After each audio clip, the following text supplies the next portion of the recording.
Everyone, मैं कमलेश्वर शर्मा आप सभी का अपने यूट्यूब चैनल पर स्वागत करता हूं।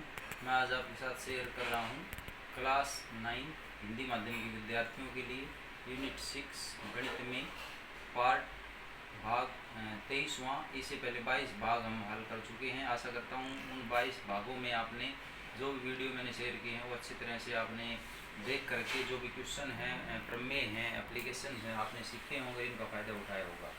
तो आज ये 22वां भाग है। इसमें मैं 2 क्वेश्चन आपके साथ शेयर करूंगा। दोनों ही बहुत महत्वपूर्ण हैं। इन्हें आप अच्छी तरह समझने के लिए वीडियो को लास्ट तक जरूर देखें और चैनल से जुड़े रहने के लिए, अपने सिलेबस को कंप्लीट करने के लिए पहले चैनल को जरूर सब्सक्राइब कर लें। आज ये चैप्टर लाइन्स एंड एंगल, जो रेखा एवं कोण है, इसका आज अंतिम दिन है। अगले दिन से मैं जो है अगला चैप्टर स्टार्ट करूँगा, तो उसके लिए आप तैयार रहें। तो आज इस वीडियो में जो पहला क्वेश्चन है इस प्रकार से है। क्वेश्चन नंबर 1, चित्र में कोण A अनुपात कोण B अनुपात कोण C बराबर 3 अनुपात 2 अनुपात 1 और AC लंब C हो तो कोण ECD ज्ञात कीजिए। ये चित्र है। इस चित्र में कहता है कोण ABC का अनुपात, कोण A यहाँ है, इसका कोण B का और कोण C का जो अनुपात है वो 3 अनुपात 2 अनुपात 1 है। और AC, ये AC जो है लंब है C, यानी ये कोण जो है 90 अंश है। तो याद करना है कोण ECD, कोण ECD यानी ये कोण हमें ज्ञात करना है। तो ये हमारा कथन है और ये चित्र है। इन दोनों को देखते हुए जो पहला जो चरण आपको पता है दत्त होता है, दिया हुआ, तो इसमें लिखा चित्र में ABC एक त्रिभुज है। ABC एक त्रिभुज है। कोण A अनुपात कोण B अनुपात कोण C बराबर 3 अनुपात 2 अनुपात 1 है और AC लंब C है। ये AC जो है C के ऊपर लंब है। तो दूसरा जो चरण है वो है ज्ञात करना है इस कथन के अनुसार। तो क्या ज्ञात करना हमें? कोण ECD का मान, कोण ECD ये वाला कोण हमें ज्ञात करना है। तो ये दूसरा चरण भी पूरा होता है। तीसरा चरण प्रमाण। प्रमाण में मैंने लिखा है त्रिभुज ABC में, इस त्रिभुज में कोण A अनुपात कोण B अनुपात कोण C बराबर 3 अनुपात 2 अनुपात 1 है। ऐसा मैंने मान लिया, माना कोण A बराबर 3x, क्योंकि इसका अनुपात 3 है तो ये 3x ले लिया। कोण B बराबर 2 अनुपात है 2x ले लिया। कोण C बराबर 1 अनुपात है तो x मान लिया। अब क्योंकि कोण A जमा कोण B जमा कोण C बराबर 180 अंश होता है, क्योंकि त्रिभुज के तीनों कोणों का जोड़ 180 अंश होता है, इसका कारण लिखा है मैंने त्रिभुज के तीनों कोण। इसलिए A B C जो कोण है उनके जगह उनके मान लिख दिए। कोण A की जगह 3x, कोण B की जगह 2x और कोण C की जगह x। तो ये बन गया 3x जमा 2x जमा x बराबर 180 और इन तीनों को जोड़ेंगे तो ये हो गया 6x बराबर 180। तो x का मान आ जाएगा 180 भाग में 6 यानी 30 अंश। तो x का मान 30 आ गया और x हमने कोण C को माना था, इसलिए कोण C का मान जो है वो 30 अंश हो गया। अब आगे मैंने क्या लिखा देखेंगे आप, क्योंकि AC जो है वो CE पर लंब है, इसलिए कोण ACE 90 अंश है। चित्र में देखेंगे AC CE पर लंब है तो ये कोण ACE जो है वो 90 अंश है। अब आप चित्र में देखेंगे हमें कोण ECD ये वाला कोण ज्ञात करना है और ये रेखा है BCD एक सीधी रेखा है। तो इस पर ये कोण C, कोण ACE और कोण ECD तीनों जो है वो तीनों कोण जो है वो मिल करके रेखीय युग्म बनाते हैं। तीनों का जोड़ जो 180 अंश है और इन तीनों में ये इन दो कोणों का मान हमें पता है, तो इन दोनों कोणों का मान जोड़ करके 180 में से यदि हम घटा दें तो कोण ECD का मान आ जाएगा। यही मैंने लिखा है।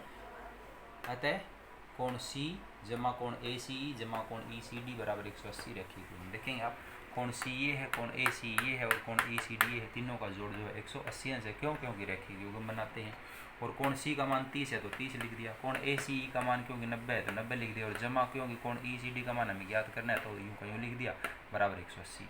अब कोण ECD का मान ये 30 जमा 90 उधर जाएगा घट जाएंगे तो हो जाएगा 180 घटा ब्रैकेट में 30 जमा 90, यानी हो जाएगा 180 घटा 30 और 90 जुड़ करके 120। तो ये हो जाएगा 180 में से घटेगा जब 120 तो 60 अंश आ जाएगा। अतः कोण ECD का मान जो है 60 अंश। तो हमें कोण ECD ज्ञात करना था, तो कोण ECD का मान जो है वो 60 अंश आ गया। ये हमें पहला जो प्रश्न है, पहला सवाल है वो पूरा होता है।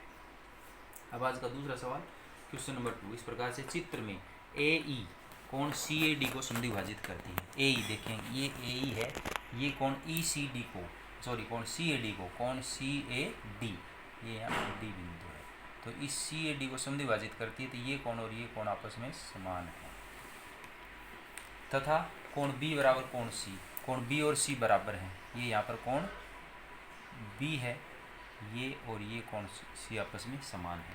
तो दिखाइए कि AE समांतर BC।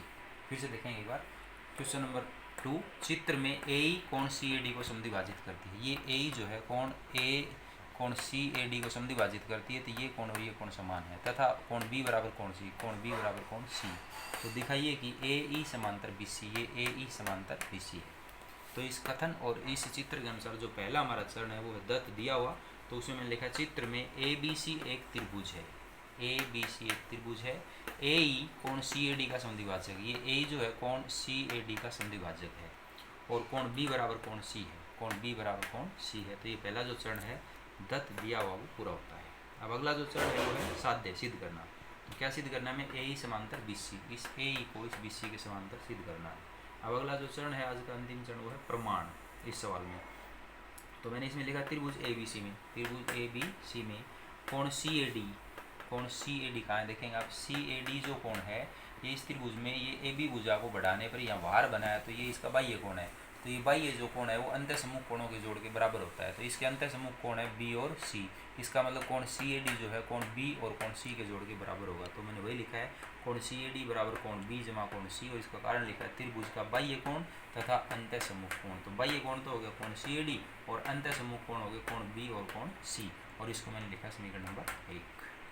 अब आगे लिखा क्योंकि ए जो है वो कोण सी ए डी का अर्धक है, अर्धक मतलब आधा करने वाला है, ये ए आप देख रखे हैं कोण सी ए डी का अर्धक है, तो इसका मतलब ये दोनों जो भाग बने हैं दोनों आपस में समान होंगे, बराबर होंगे। तो ये दोनों भाग क्या है, डी ए ई कोण और सी ए ई कोण है। तो वही मैंने लिखा जाता है कोण डी ए ई बराबर कोण सी ए ई, ये आपस में समान होंगे क्योंकि ये इनका अर्धक है इसलिए। तो ये समीकरण नंबर 2 हो गया, इसको मैंने समीकरण नंबर 2 दे दिया। आगे लिखा क्योंकि कोण बी बराबर कोण सी दत्त दिया हुआ है, कोण बी और सी बराबर है, ये समीकरण नंबर 3 लिख दिया, ये दिया हुआ है कोण बी और सी बराबर है। अब आगे देखेंगे आप समीकरण 1 में जो है सी ए डी जो कोण है, ये आप देखेंगे सी ए डी कोण ये है बराबर कोण बी जमा कोण सी, इस कोण के और इस कोण के बराबर है। और क्योंकि ए इसका अर्धक है इस कोण सी ए डी का, तो इनके जो आधे आधे भाग हैं ये भी समान हो गए, और ये जो पूरा कोण था इन दोनों के जोड़ के समान है, यानी ये पूरा कोण इन दोनों के जोड़ के भी समान है, और ये पूरा कोण जो है इन दोनों के जोड़ के भी समान है। इसका मतलब ये चारों भाग 1 2 3 4 आपस में समान हो गए। तो यहाँ मैंने क्या लिखा है, अतः समीकरण 1 2 तथा 3 को देखते हुए हम लिख सकते हैं कि किस किस को देखते हुए समीकरण 1, समीकरण 1 में तो सी ए डी बराबर कोण बी जमा कोण सी, ये सी ए डी हो गया बी जमा सी, और 2 में क्या है डी ए ई बराबर सी ए ई कोण, कोण डी ए ई बराबर कोण सी ए ई, तो डी ए ई ये भाग आधा और सी ए ई ये नीचे का आधा भाग आपस में समान है। और समीकरण 3 में कोण बी बराबर कोण सी, कोण बी बराबर सी, तो इन तीनों को देखते हुए चारों कोण बराबर हो गए। कौन कौन से, कोण डी ए ई, कोण सी ए ई, कोण बी और कोण सी। तो वही मैंने लिखा है कोण डी ए ई बराबर कोण सी ए ई बराबर कोण बी बराबर कोण सी, चारों आपस में समान हो गए। अब इन चारों में से हमें जिसकी जरूरत है वो लिखेंगे हम। तो किसकी जरूरत है हमें देखेंगे, कोण सी ए ई और कोण सी की जरूरत है। कोण सी ए ई बराबर कोण सी, देखेंगे सी ए ई कहाँ है, कोण सी ए ई जो है ये कोण है यहाँ, ये नीचे का सी ए ई, और कोण सी ये है। अब इन दोनों को हमने क्यों लिखा है, क्योंकि ये दोनों जो कोण हैं वो एक तरह से एकांतर कोण है। किसके लिए रेखा, कौन कौन सी रेखाओं के लिए, ए ई और बी सी के लिए, और तिर्यक रेखा ए सी के लिए।